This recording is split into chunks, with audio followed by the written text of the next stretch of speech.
యోబు గ్రంథం 1వ అధ్యాయం 10వ వచనం. నీవు అతనికిని అతని ఇంటి వారికిని అతనికి కలిగిన సమస్తమునకు చుట్టూ కంచె వేసితివి గదా. ఈ దినం దేవుడు మీతో వాగ్దానం చేస్తూ ఉన్నాడు.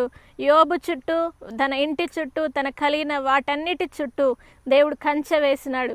ఈరోజు దేవుడు మీతో వాగ్దానం చేస్తూ ఉన్నాడు. మీకును, మీ పిల్లలకును, మీ కుటుంబకును, మీ ఇంటి వారికిని, ప్రతి వాటికిని దేవుడు కంచె వేసి మిమ్మల్ని కాపాడబోతూ ఉన్నాడు.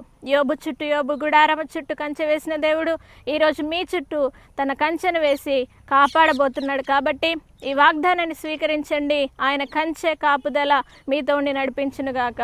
పరిశుద్ధుడా, నమ్మదగిన దేవా, ఎంతమంది అయితే నీకు స్తోత్రం యేసయ్యా, తండ్రి నీకు స్తోత్రం యేసయ్యా, నీ కంచెలో కావల్లో ఉండాలని ఆశపడుతూ ఉన్నారో వారందరినీ చేతికి అప్పగిస్తున్నాం. ప్రతి ఒక్కరి గుడారము చుట్టూ, వారి చుట్టూ, వారి పిల్లల చుట్టూ, వారి కుటుంబం చుట్టూ నీ అగ్ని దేవదూతల రథాలను కాపుదలు ఉంచి, కంచె కాపుదలుగా ఉంచి, యోబు చుట్టూ, యోబు గుడారం చుట్టూ కంచె వేసినట్టుగా వారి చుట్టూ, వారి గుడారం చుట్టూ నీ కంచె కాపుదలు ఉంచమని యేసు పరిశుద్ధ నామమును బట్టి అడిగి వేడుకుంటున్నాము తండ్రి.